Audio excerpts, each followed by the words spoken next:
어느 평범한 사무실 한 남자가 컴퓨터 모니터를 뚫어지게 응시하고 있습니다. 주변 동료들은 이미 오늘의 업무를 적당히 마무리하고 가벼운 농담을 나누며 퇴근 준비를 서두르지만 그는 여전히 어떤 문제 하나에 사로잡혀 있습니다. 남들이 보기엔 이미 충분히 해결된 문제처럼 보이지만 그의 머릿속에서는 왜 이런 결과가 나왔을까? 만약 조건을 바꾼다면 더 나은 방식은 없을까? 라는 질문들이 꼬리에 꼬리를 물고 이어집니다. 그는 단순히 일을 열심히 하는 것이 아닙니다. 그의 뇌는 한번 불이 붙으면 정답을 찾을 때까지 멈추지 않는 거대한 엔진과 같습니다. 밤이 깊어 모두가 잠든 시간에도 그는 침대에 누워 낮에 보았던 데이터들 사이의 미묘한 연결고리를 찾아냅니다. 그는 평소에도 남들보다 훨씬 예민합니다. 사무실의 밝은 조명이 유독 눈부시게 느껴지고 멀리서 들리는 작은 소음조차 그의 집중력을 방해하는 레이더처럼 작동합니다. 남들은 아무렇지도 않게 넘기는 옷감의 거친 촉감이나 공기의 미세한 변화도 그는 온몸으로 감각합니다. 사람들은 그를 보며 참 까다롭다거나 유난을 떤다며 핀잔을 주기도 합니다. 정작 그는 자신이 남들보다 뛰어난 재능을 가졌다고는 단 한 번도 생각하지 못했습니다. 오히려 늘 스스로를 의심합니다. 나는 왜 이렇게 부족한 게 많을까? 왜 나는 남들처럼 평범하게 만족하며 살지 못할까? 라는 자책이 그를 괴롭힙니다.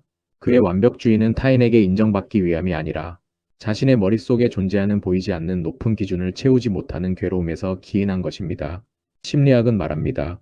진정으로 뛰어난 재능 GIFTDNESS를 가진 이들은 대개 자신이 특별하다는 사실을 인지하지 못한다고 말입니다. 그들에게 남다른 통찰력은 공기처럼 당연한 것이기에 오히려 그것을 따라오지 못하는 세상과의 괴리감 속에서 스스로를 결함있는 존재로 오해하기 쉽습니다. 멈추지 않는 생각의 소용돌이, 남다른 감정의 침폭, 끊임없는 자기의심, 그리고 사소한 자극에도 반응하는 예민한 감각들. 사람들은 이것을 성격적 결함이라 부르지만 심리학의 렌즈로 보면 이것은 고도로 발달한 뇌가 보내는 천재성의 신호입니다. 재능은 화려한 트로피가 아니라 때로는 무겁고 예민하며 고독한 짐의 모습으로 우리를 찾아오기 때문입니다. 조선 최고의 석학다산 정약용 선생 역시 이러한 고통스러운 천재성을 평생 안고 사셨던 분입니다. 선생은 10살도 되기 전에 시를 지어 어른들을 놀라게 했고 20대에 이미 국가의 거대한 설계도를 그릴 만큼 독보적인 두뇌를 가지셨습니다.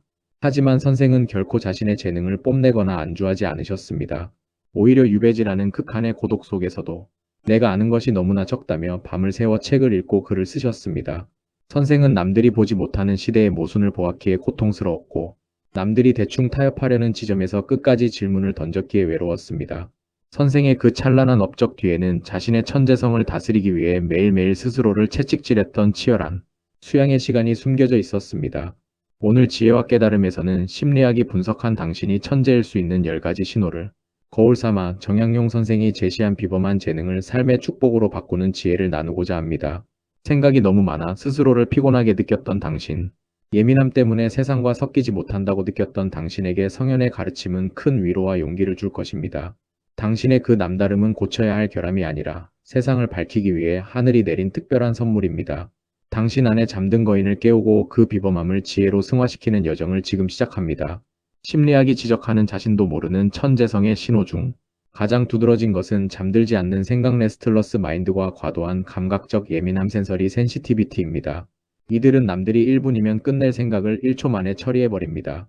그러다 보니 일상의 반복적인 업무나 단순한 대화가 시작되면 뇌는 금세 굶주림을 느끼며 지루함이라는 통증을 보냅니다. 이건 이미 다 아는 건데 왜 더 깊이 들어가지 않지? 라는 의문은 그들을 불성실한 사람처럼 보이게 만들지만 사실 그들의 뇌는 이미 다음 단계의 복잡한 논리를 찾아 헤매고 있는 것입니다. 또한 이들은 남들이 무심코 지나치는 형광등의 미세한 떨림, 옆 사람의 옷깃이 스치는 소리, 심지어 공기 중에 떠다니는 감정의 기류까지도 마치 고성능 안테나처럼 포착해냅니다. 이 예민함은 그들을 쉽게 피로하게 만들고 유난스러운 사람으로 낙인 찍히게 하지만 동시에 세상을 누구보다 선명하고 풍성하게 경험하게 하는 천재성의 원동력이기도 합니다. 이러한 생각의 과부하와 감각의 예민함에 대해 정약용 선생은 침잠 즉 깊숙이 가라앉아 마음을 모으는 지혜를 강조하셨습니다. 선생은 정조임금의 총애를 받으며 성곽을 설계하고 법전을 정비하는 등 쉼없이 뇌를 가동해야 했습니다. 선생 역시 남들이 보지 못하는 수많은 변수와 디테일을 한눈에 파악하는 비범한 두뇌를 가졌기에 그 예민함이 주는 고통을 누구보다 잘 아셨습니다. 하지만 선생은 그 넘치는 에너지가 자신을 갉아먹지 않도록 정좌 즉 고요히 앉아 마음을 다스리는 시간을 최우선으로 삼으셨습니다. 선생은 말씀하셨습니다. 마음이 번잡하고 생각이 그치지 않는 것은 지혜가 부족해서가 아니라 마음의 고삐를 놓쳤기 때문이다. 생각이 너무 많아 밤잠을 설치는 당신에게 선생은 일념의 공부를 권하십니다. 수만 가지의 잡념을 억지로 끄려 하지 말고 오직 지금 내가 마주한 가장 가치 있는 일 하나에 그 모든 에너지를 쏟아부으라는 것입니다. 선생은 유배지 강진의 좁은 방에서 수백 권의 책을 쓰시며 자신의 그 멈추지 않는 생각의 바퀴를 세상을 구제할 학문이라는 레일 위에 올려놓으셨습니다. 예민함이라는 날카로운 칼날을 자신을 베는데 쓰지 않고 시대의 모순을 도려내는 메스로 사용하신 것입니다. 또한 선생은 경물의 지혜를 통해 예민한 감각을 통찰의 도구로 승화시키셨습니다. 남들이 대충 보고 지나가는 풀 한 포기, 벌레 한 마리의 움직임에서도 우주의 섭리를 읽어내셨던 선생의 예민함은 오늘날 우리가 추앙하는 실학의 정수가 되었습니다. 선생은 말씀하셨습니다. 남들이 보지 못하는 것을 보고 남들이 느끼지 못하는 것을 느끼는 것은 하늘이 너에게 준 특별한 눈이다. 그 눈으로 세상을 원망하지 말고 세상의 아픔을 보듬는 데 써라. 당신이 느끼는 그 지독한 지루함과 예민함은 당신이 사회에 부적응해서 나타나는 증상이 아닙니다.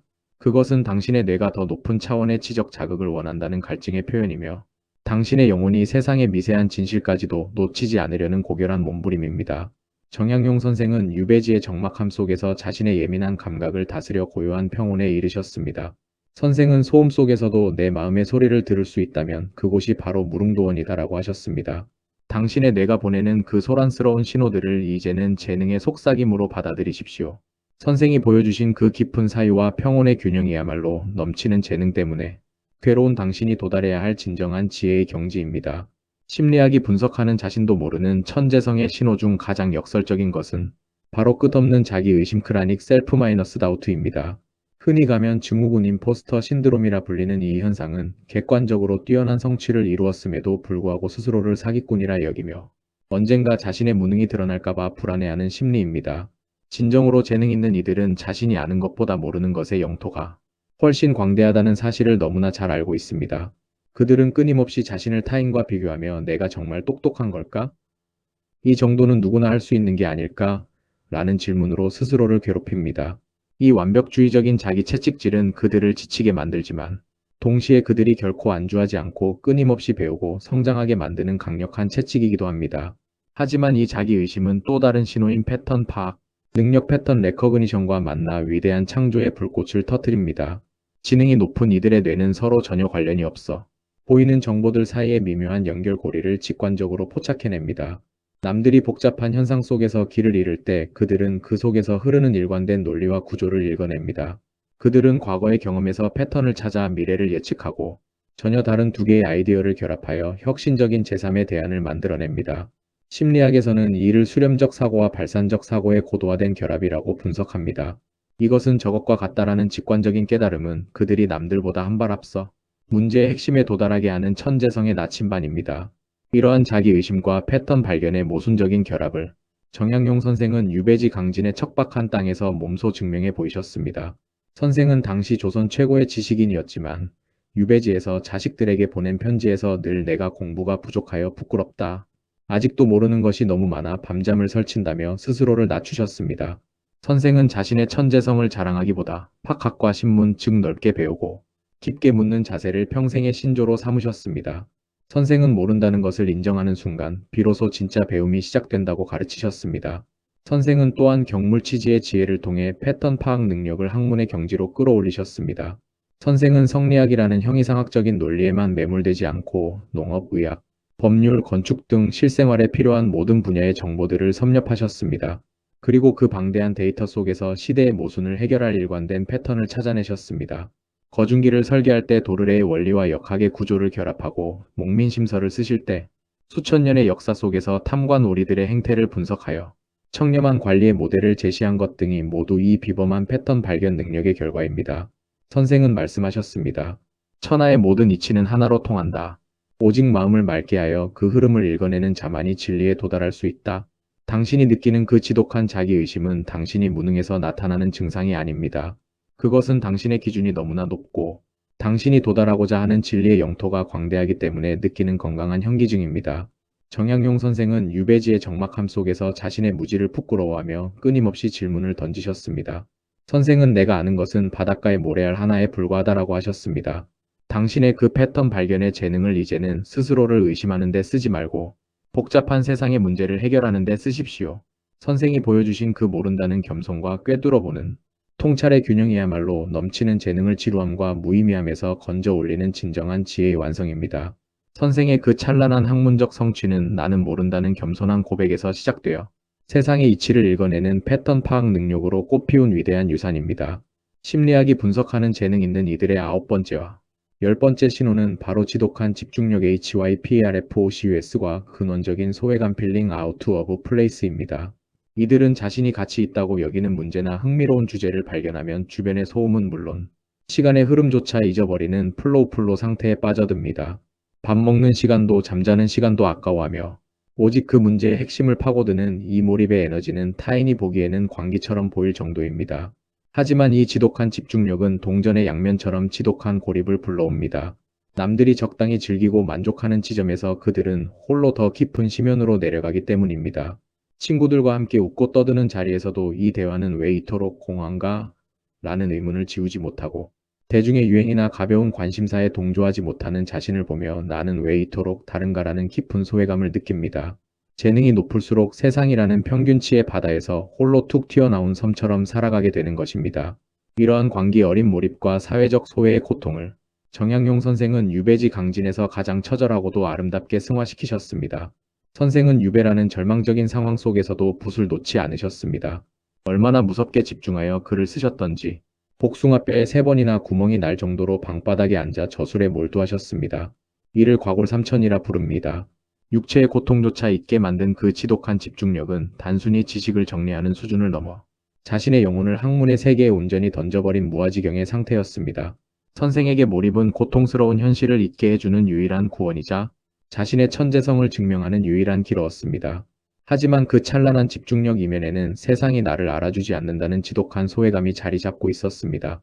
선생은 당대 최고의 지식인이었으나 조정의 권력자들은 그를 두려워하여 유배지에 가두었고 고향의 지인들조차 그와의 인연을 끊었습니다. 선생은 자식들에게 보낸 편지에서 나를 알아주는 사람이 한 명도 없으니 나는 오직 1000년 뒤에 사람들과 대화하련다라고 적으셨습니다. 이것은 단순한 한탄이 아닙니다. 자신의 재능이 당대의 평균적인 안목으로는 담을 수 없을 만큼 크다는 사실을 인정하고 그 소외감을 독창적인 창조의 동력으로 삼으신 위대한 결단이었습니다. 선생은 말씀하셨습니다. 불환인지 불기지 환기무능이야. 즉 남이 나를 알아주지 않음을 걱정하지 말고 오직 나의 능력이 없음을 걱정하라는 공자의 가르침을 몸소 실천하셨습니다. 세상과 섞이지 못하고 겉도는 당신에게 선생은 말씀하십니다. 너의 외로움은 네가 잘못되었기 때문이 아니라 너의 빛이 너무 강하여 주변의 눈을 멀게 했기 때문이다. 그 빛을 억지로 주려 어둠 속에 섞이려 하지 말고 그 빛으로 너만의 길을 밝혀라. 또한 선생은 신독의 자세를 통해 소외감을 주체적인 고독으로 바꾸셨습니다. 혼자 있을 때 비로소 인간의 진면목이 드러나며 그 고독한 시간이야말로 자신의 재능을 정금처럼 단련할 수 있는 유일한 기회라고 보셨습니다. 선생은 유배지에서 만난 소박한 제자들에게 자신의 학문을 전수하며 소외감을 나눔으로 승화시키셨습니다. 당신이 느끼는 그 소외감은 당신이 고립되었다는 신호가 아니라 당신이 새로운 길을 개척해야 할 선구자로 선택되었다는 신호입니다. 정약용 선생은 말씀하셨습니다. 진정한 재능은 세상의 박수갈채 속에서 피는 꽃이 아니라 차가운 눈보라 속에서도 홀로 향기를 잃지 않는 매화와 같다. 당신의 그 지독한 몰입과 남모를 소외감을 이제는 부끄러워하지 마십시오. 선생이 유배지의 적막함 속에서 500권의 저서라는 기적을 일구어냈듯 당신의 그 남다른 불꽃도 반드시 세상을 비추는 큰 빛이 될 것입니다.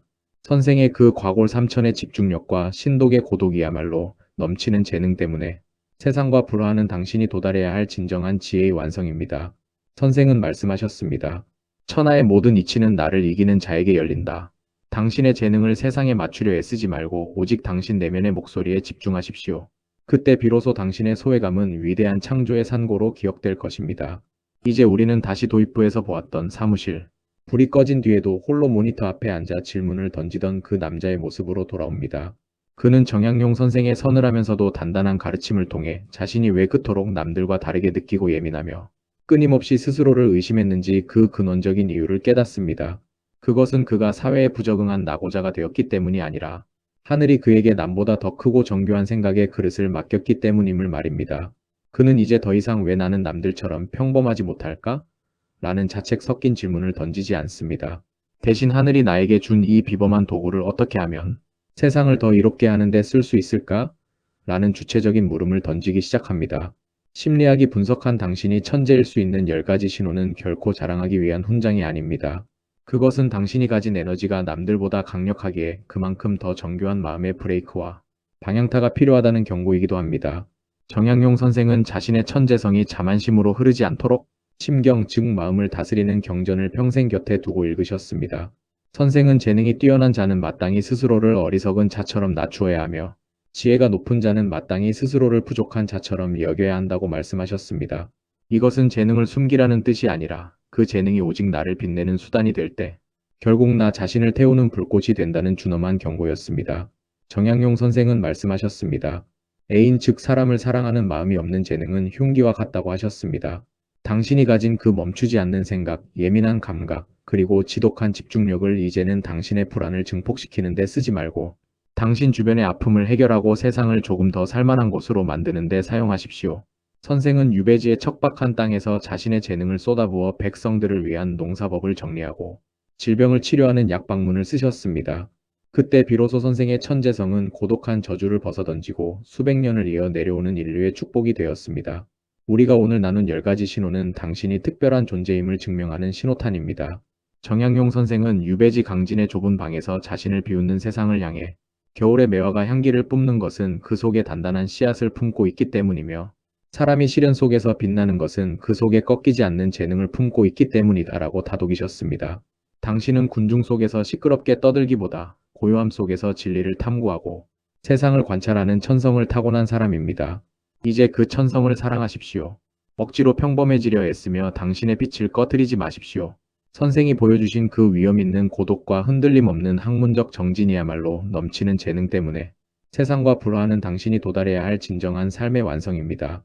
인생의 후반전에서 가장 빛나는 성취는 얼마나 높은 지위에 올랐느냐가 아니라 하늘이 나에게 준 재능을 얼마나 온전히 발현하여 세상을 따뜻하게 만들었느냐에 달려 있습니다.